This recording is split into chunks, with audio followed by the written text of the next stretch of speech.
శుభోదయం.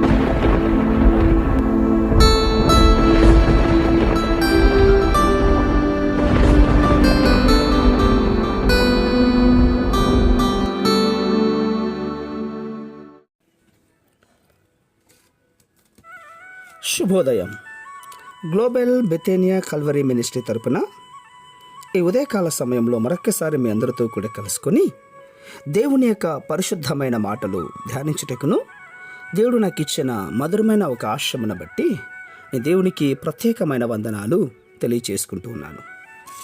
ప్రియులారా, ఈరోజు కూడా దేవుని యొక్క పరిశుద్ధమైన లేఖనముల నుండి మరి యొక్క చక్కటి మాటను చదువుతున్నాను.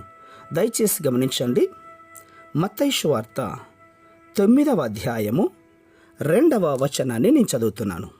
దయచేసి గమనించండి.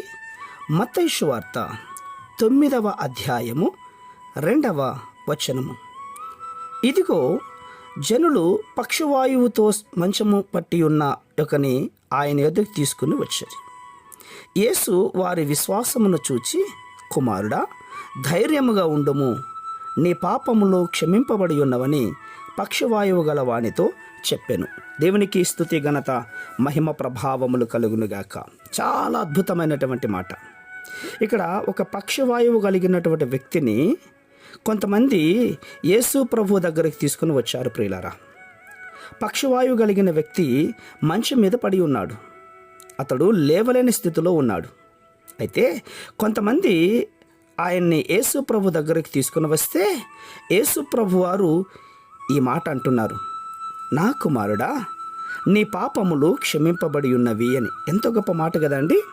అవును, అక్కడ ఉన్నటువంటి శాస్త్రులు, పరిసయ్యులు ఇదేంటి, ఈయన పాపములు క్షమించడానికి ఈయనకి అధికారం ఎవరిచ్చారు అని ప్రశ్న వేసుకుంటూ ఉన్నారు.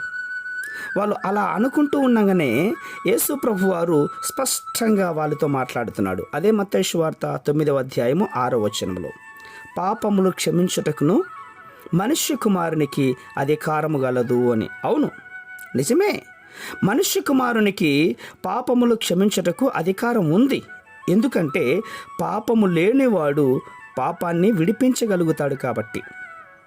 పాపములో ఉన్నవాడు పాపిని విడిపించలేడు. ప్రియులారా, అవును, ఒక గుడ్డివాడు మరొక గుడ్డివానికి దారి చూపలేడు కదా. అవును, నీవు పాప బంధకంలో చిక్కుకొని ఉండవచ్చు, నీవు కలవరములతో నిండి ఉండవచ్చు, నీకున్నటువంటి వేదన, నీకున్నటువంటి సమస్య ఏదైనా సరే అది నీ పాపమును బట్టే ఉంటుంది. అందుకే పాపము నుండి విడిపించుటకును పాపములను క్షమించుటకును అధికారము కలిగినటువంటి ఒకే ఒకరు ఉన్నారు. అది ఎవరంటే నీవు నేను ఆరాధిస్తున్నటువంటి యేసుక్రీస్తు వారు.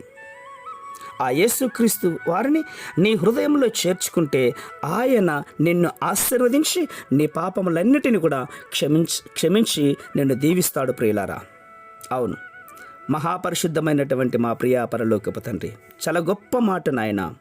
మీరు పాపము లేనివారు కాబట్టి పాపం మీద అధికారం మీకుంది. మీరు ఒక్క మాట సెలవీయగానే పాపములన్నీ కూడా క్షమించబడతాయి.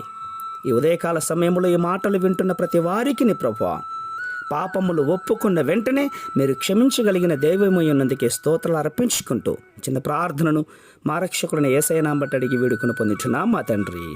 ఆమేన్, ఆమేన్, ఆమేన్.